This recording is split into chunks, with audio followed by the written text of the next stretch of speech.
ভোটে জিততে বিএনপি কি পরিকল্পনা করছে ফাঁস করে দিলেন ব্যারিস্টার আসাদুজ্জামান ফুয়াদ।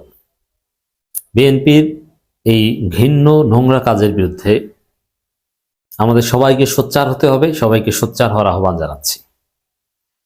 দর্শক, তার আগে বলে নিই যে ব্যারিস্টার ফুয়াদ বলেছেন, ব্যারিস্টার ফুয়াদকে মুজিবুর রহমান মঞ্জু, ব্যারিস্টার ফুয়াদ এরা জনপ্রিয় নেতা নন, এরা বড় কোনো দলের নেতা নন, এদের যে বড় কোনো মাসাজ পাওয়ার আছে তাও না, এদের যে সাংগঠনিক ভিত্তি অত্যন্ত শক্তিশালী মজবুত তাও না, কোনো একটা আসনে তারা এককভাবে জিতে আসতে পারে তাও না।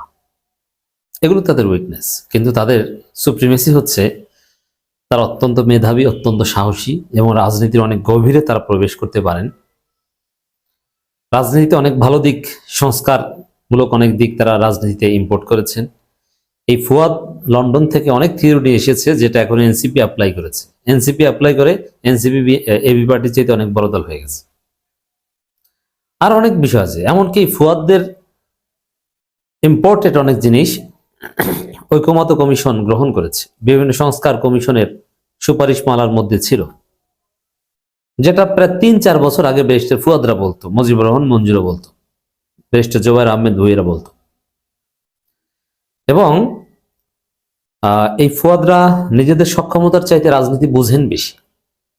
এখন বুঝেন এটাও তো একটা দিক, প্রেডিক্ট করতে পারেন কিভাবে কি হয় এটা বলতে পারেন, হিস্ট্রি বুঝেন, জানেন, মানুষকে বুঝাতে পারেন, হয়তো বা সক্ষমতা কম।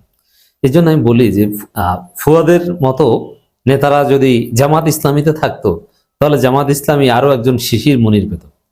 শিশির মনির জামাতের হয়ে যে ডাইনামিক রোল প্লে করে যাচ্ছে, তার যে ভূমিকা, নিশ্চিত এমপি, এবং মিডিয়ায় তার যে প্রেজেন্স, নির্বাচন কমিশনে, ঐকমত্য কমিশনের আগে আমরা দেখেছি সরকারের সাথে মিটিংয়ে শিশির মনিরের যে মেধা, যোগ্যতার যে সুফল জামাত পাচ্ছে, মানে এক শিশির মনির জামাতের অ্যাটর্নি জেনারেল, মানে চিফ লিগ্যাল অ্যাডভাইজার, শুধু সব অনেক কিছুই দেখেন। মানে শিশির মনির চাইতে ভালো বুঝে এমন কেউ জামাতে অনেক ক্ষেত্রেই নাই। অনেক বিষয় আছে শিশির মনির যা বলছেন ওর উপরে আর কিছু বলার নাই।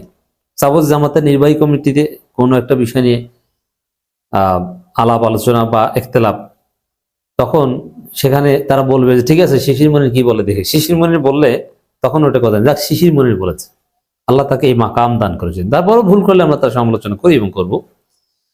তো জামাতে যদি এরকম 10 জন শিশির মনির থাকতো, পুরো বাংলাদেশ কাঁপিয়ে ফেলতো এবং বিএনপি পালানোর জায়গায় পেত না। পালানো বলতে মাইরের ভয় না, জামাতের যোগ্যতার কাছে, মেধার কাছে, সৃজনশীলতার কাছে বিএনপি ফুটবলের মতো লাথি খেয়ে দূরে সরে যেত।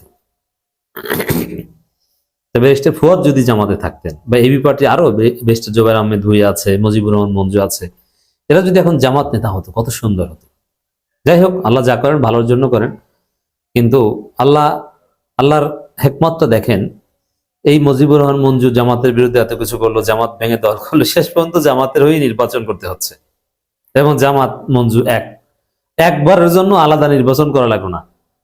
জামাতের সাথে শত্রুতা ভাঙনের পর শেষ পর্যন্ত আবার সেই জামাত, ফুয়াদ শিবির করতো, এখন সেই জামাতের সাথে মিলেমিশেই রাজনীতি করতে হচ্ছে।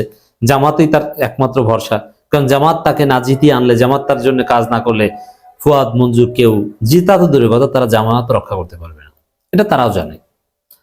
অতএব নানান দিক বিবেচনায় অনেক লিমিটেশন থাকা সত্ত্বেও রাজনীতি ভিতর থেকে বুঝেন, প্রেডিক্ট করতে পারেন ব্যারিস্টার ফুয়াদরা। অতএব ব্যারিস্টার ফুয়াদের সক্ষমতার চাইতে তারা কি বলেন এটা অনেক ক্ষেত্রে জামাত নেতাদের কথা বলার চাইতেও গুরুত্বপূর্ণ। অতএব ব্যারিস্টার ফুয়াদের বক্তব্যের তাৎপর্য আছে, কাজের সক্ষমতা হয়তো কম। ফুয়াদ সাহেব বলছেন একটি দল ভোট শুরুর আগেই কেন্দ্র দখলের পরিকল্পনা করছে, তাহলে ভোটে জিততে বিএনপি আসলে কেন্দ্র দখলের পরিকল্পনা করছে, এটাই ফাঁস করে দেন। এটা ফুয়াদরা জানেন এবং এটা তো এখন ওপেন সিক্রেট। এই জন্য দেখবেন ব্যারিস্টার ফুয়াদের এই বক্তব্যের সপক্ষে আমি দলিল দিচ্ছি, বিএনপি কোথাও নির্বাচনী প্রচারণায় আদৌ যায় না, জনগণকে কনভিন্স করবে, জনগণের ভোট অর্জন করার চেষ্টা করবে, জনগণকে বুঝাবে, জনগণের জন্য খরচ করবে, এরকম কোনো কর্মসূচি বিএনপি নেই। আপনার স্বামী বা আপনার আত্মীয় স্বজন এরকম রক্ত রিলেটেড, ব্লাড রিলেটেড কেউ যদি বিএনপি হয়ে থাকে, তার সাথে একটু আলাপ করে দেখেন, তাকে জিজ্ঞেস করে দেখেন, সে আপনার কাছে স্বীকার করবে, মানে স্বীকার করার মতো ট্রাস্টে যদি হয় আপনার, তাহলে সে স্বীকার করবে যে আসলে বিএনপি ভোটে জিতবে, এটা বিএনপিও মনে করে না। কেন্দ্র দখল করা, ভোট চুরি করা, মেকানিজম করা, এটি হচ্ছে তাদের শেষ ভরসা। অতএব দর্শক, ব্যারিস্টার ফুয়াদের কথা এটা সত্য কথা, এটা আপনি এক্সপেরিমেন্ট করে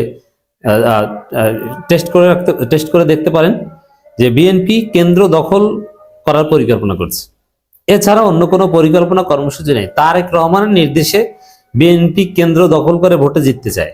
আর কেন্দ্র দখল করতে হলে তো প্রশাসন দেখেও যাতে না দেখার ভান ধরে, অথবা প্রশাসনের সহযোগিতা লাগবে। আর এই জন্যই প্রশাসনকে সেট আপ দিয়েছে। আর এই জন্য বিএনপি রাজনীতি হচ্ছে জাস্ট এখন প্রশাসন সেট আপ দিয়ে তাদের পছন্দের বা তাদের দালালদেরকে রেখে দেয়া, আর ভোটের দিন আসলে কেন্দ্র দখল করে ভোট টাকিয়ে নেওয়া।